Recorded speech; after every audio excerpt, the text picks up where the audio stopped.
Le jour de leurs 70 ans, une vieille femme et la mère de sa belle-fille fêtaient leur anniversaire le même jour. Pour l'occasion, son fils offrit immédiatement à sa belle-mère un sac de luxe valant 50 000 yuan.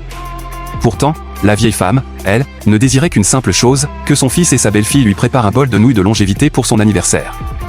Mais sa belle-fille ne lui apporta qu'un œuf et un paquet de nouilles instantanées, avant d'annoncer froidement que tout était tarifé ici et que cela coûtait 10 yuan.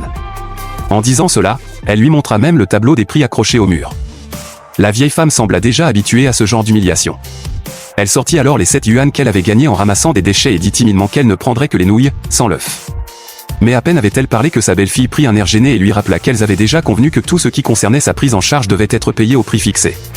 Cet argent ne suffisait donc pas.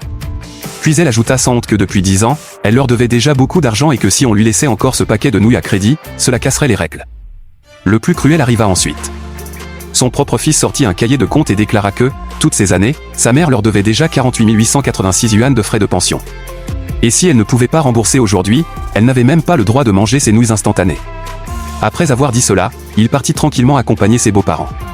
À cet instant, la vieille femme comprit que tous les sacrifices de sa vie n'avaient abouti qu'à un registre de dettes tenues par son propre fils.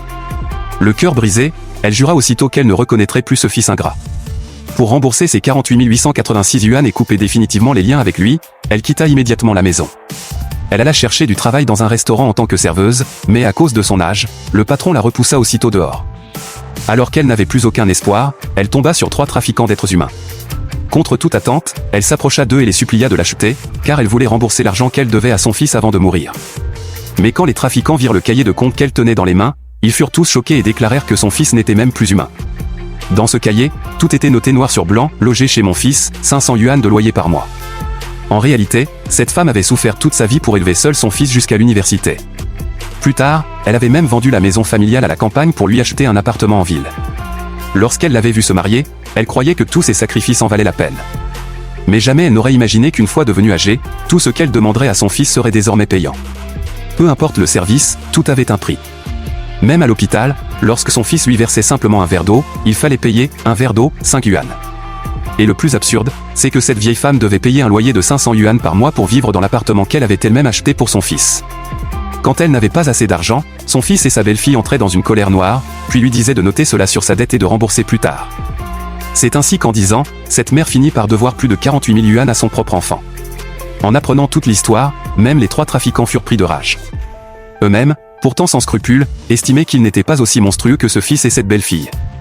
Alors, pour réaliser le dernier souhait de cette vieille femme, rembourser ce fameux compte avant de mourir, les trafiquants décidèrent de l'aider. Ils l'emmenèrent ensuite dans un entrepôt. Comme elle était déjà âgée, un autre trafiquant refusa d'abord de l'acheter. Mais après de longues négociations et beaucoup d'insistance, il finit par accepter. La vieille femme le remercia aussitôt avec émotion. L'homme répondit froidement, « La prochaine fois, ne nous ramenez plus ce genre de marchandises. » Puis le chef des trafiquants commença à lui présenter les princesses retenues dans cet endroit. La vieille femme apprit alors avec horreur ce que les trafiquants faisaient aux enfants qu'ils enlevaient. Les garçons en bonne santé étaient revendus à de riches familles pour vivre dans le luxe, ceux qui étaient plus fragiles étaient envoyés dans des villages reculés pour être donnés à de vieux célibataires, et les enfants jugés inutiles étaient mutilés puis forcés à mendier dans les rues. Après avoir expliqué cela, les trafiquants demandèrent à la femme quelle option elle préférait. Mais la vieille mère, obsédée par l'idée de rembourser rapidement la dette qu'elle croyait devoir à son fils, répondit sans hésiter qu'elle voulait l'option qui rapportait le plus d'argent. Les trafiquants échangèrent aussitôt un regard avant de décider de l'enfermer d'abord dans une cage métallique. Contre toute attente, la vieille femme demanda innocemment si dormir dans cette cage coûtait de l'argent. Les trafiquants éclatèrent de rire, car dans son esprit rien n'était gratuit, même chez elle. Sa belle-fille lui faisait payer le loyer alors qu'elle vivait dans sa propre maison. Sans protester, elle entra docilement dans la cage comme un animal abandonné. Quelques instants plus tard, le chef des trafiquants lui lança un petit pain vapeur pour qu'elle mange, mais la vieille femme demanda encore timidement si ce pain devait être payé.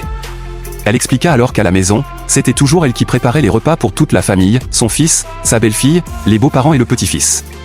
Pourtant, lorsqu'elle voulait manger elle-même, son fils et sa belle-fille lui réclamaient de l'argent pour la nourriture. Même lorsqu'elle proposait de faire davantage de ménage pour rembourser ses repas, il refusait. Touché malgré lui, le chef des trafiquants finit par lui dire qu'ici les pains étaient gratuits et qu'elle pouvait en manger autant qu'elle voulait. Pour la première fois depuis très longtemps, la vieille femme mangea enfin à sa faim. Pendant ce temps, à la maison, la belle-fille découvrit au réveil que la table n'avait pas été débarrassée et que les restes du repas traînaient encore. Furieuse, elle appela immédiatement son mari pour se plaindre que sa mère devenait incontrôlable et osait maintenant leur faire une crise. Le fils alla alors frapper à la porte de la chambre de sa mère, mais lorsqu'il entra, il découvrit qu'elle avait disparu. À la place, il trouva seulement une lettre dans laquelle la vieille femme expliquait qu'elle était partie gagner de l'argent afin de rembourser tout ce qu'elle leur devait. En voyant cela, la belle-fille se mit immédiatement à râler en disant que tout ça n'était qu'une comédie parce qu'on ne lui avait pas servi un simple bol de nouilles. Cette fois, le fils se mit en colère et jeta même les couvertures de sa mère sur le balcon en criant que, puisqu'elle voulait faire un caprice, elle pouvait dormir dehors et réfléchir à son comportement. Mais lorsqu'une journée entière passa sans qu'elle ne revienne, le fils commença finalement à s'inquiéter et décida de l'appeler. La vieille femme décrocha enfin, mais au même moment le beau-père rentra à la maison en boitant. Le fils abandonna aussitôt l'appel pour courir aider son beau-père. On apprit alors que, parce que la vieille femme avait disparu, personne n'était allé chercher le petit-fils à l'école, obligeant le vieil homme à s'en charger lui-même avant de se blesser en chemin. Toute la famille se mit alors à accuser la vieille mère. Même le petit-fils déclara avec colère qu'elle était une mauvaise grand-mère parce qu'elle n'était pas venue le chercher. Le fils tenta faiblement de corriger l'enfant, mais sa femme prit immédiatement la défense du garçon en disant que sa mère avait presque fait disparaître leur fils et qu'ils avaient bien le droit de lui reprocher quelque chose. En entendant cela, le fils perdit aussitôt toute autorité et recommença à s'occuper tendrement du beau-père blessé. Au bout du téléphone, la vieille femme entendait chaque mot. Chaque phrase lui transperçait le cœur. Elle comprit alors que son fils n'avait jamais montré la moindre inquiétude lorsqu'elle souffrait, mais qu'il savait parfaitement prendre soin de ses beaux-parents. Dévastée, elle raccrocha lentement et prit définitivement la décision de couper les liens avec son fils et toute sa famille. Le lendemain, le chef des trafiquants l'emmena dans une pièce sombre et clandestine.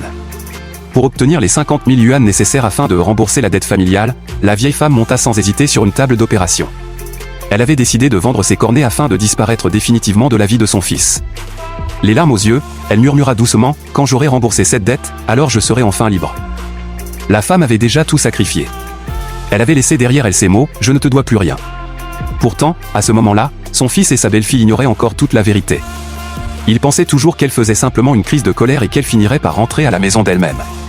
Mais la seconde suivante, des policiers arrivèrent soudain chez eux. En voyant cela, la belle-fille se mit immédiatement à accuser la femme sans même chercher à comprendre.